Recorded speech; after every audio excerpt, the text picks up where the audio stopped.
Hello guys, for today video guys, may share sana ako sa inyo na problems na di talaga makakalimutan guys. Sobrang sakit guys, bumabalik-balik sa akin kahit nakaraan lang guys, mga 3 years ago guys. Share ko na lang ito sa inyo guys. I thank you pala, thank you pala sa naging nagsasupport ng video ko, nag-share ng like video. Tapos thank you pala sa inyo, salamat guys, sinasuportahan niyo ako kahit wala akong skin, wala akong maibigay sa inyo. Ganito kasi nangyari guys. Una kasi guys, aral ako sa Kimangga National High School. Tapos guys, may friend na isang babae. Tapos natatagalan na yung friend ko na siya. Tapos hindi ko namalayan, umibig na ako sa kaibigan ko, pero di ko pa sinabi guys, kasi nahihiyan na ako guys. Sabi niya na gusto ko siya, pinintay ko yung tamang panahon guys na sabihin ko. Kaya dumating yung tamang panahon guys, sinabi ko sa kanya na gusto ko siya. Kaya sabi niya, sure ka, gusto mo ko? Sabi ko, oo, gusto kita, matagal na, kaya nililihin ko lang kasi sabi niya guys na akala ko kaibigan lang. Oo, pero iba talaga nararamdaman ko sa kanya guys. Ayun guys, na parang nahiya ako sa sinabi guys, pero hindi ko na-expect kung gusto pala ako niya.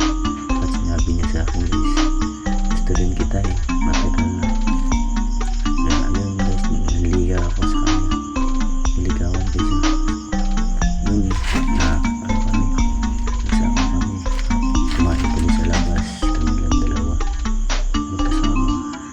Sobrang saya nga namin dalawa akala ko nga wala na talagang hindi na talaga maghiwalay, na kami. Kaso guys, problem guys, nagpunta sila sa Manila guys. Parang ibang init na hangin guys, sumamang atas sa iba. Kaya hindi ko pa inaanod na sinasabi sa kaibigan ko yung jowa ko daw may iba. Kaya hindi ko na inaanod guys, kasi natiwala ko sa jowa ko. Kaya sinusubaybayan ko lang guys. Kasi guys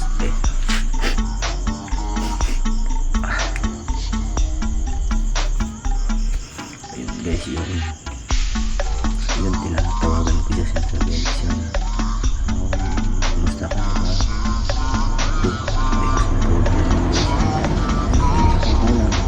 Parang wala lang sinabi ko guys. Tapos guys, kumusta din sa Manila, wala bang nangyayari saya, sabi niya saya niya siya. Sabi ko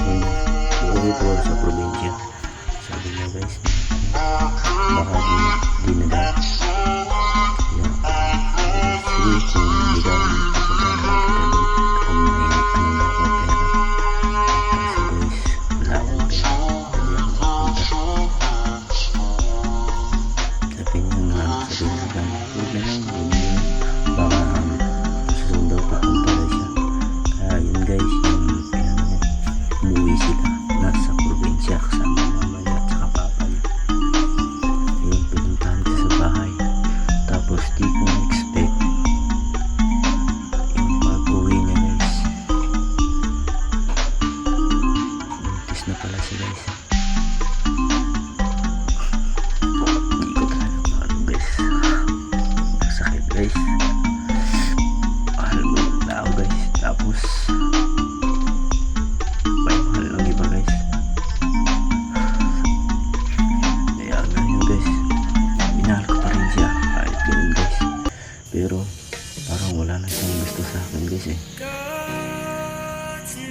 Kaya inaano ko, tinanggap ko lang siya dahil ano siya guys. Kaya ayun, pinanak niya yung bata tapos nagsisikap ako sa pagtatrabaho para guys. Dahil yung bata guys, sabi ko sa mama na tatanggapin ko po anak niya. Kasi tuturin ko na lang anak ko siya.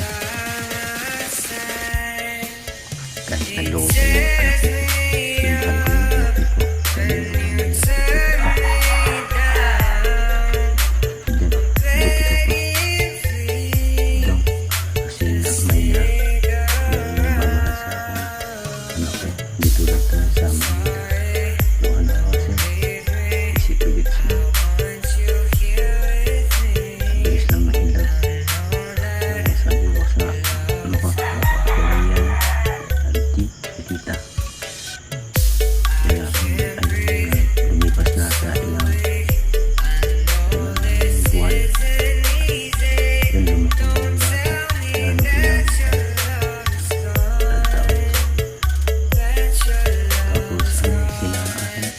Ano ko lang din na naramdaman ko lang parang isip ko na anak ko si guys. Ayun,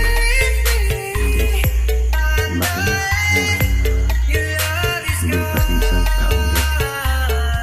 Lumaki na yung bata guys. Tapos yun, sabi ng ma'am, sabi ng jowa guys, punta mo guys sa Manila kasi magtatrabaho siya.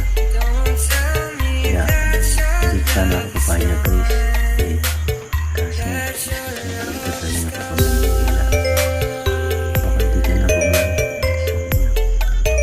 babalik akong tiwala lang ako guys. Pero guys, makalipas na isang buwan guys, di na siya paramdam sa akin guys. Ilak niya pa ako. Tapos hindi ko sa kanya tita, sana ba siya yung anak niya sabi niya may sasabihin sana ako sa iyo. Ano ko yung tita, ano kasi yung anak ko anak ko diba. Tapos yun na, ayun guys, sobrang natulog talaga yung post.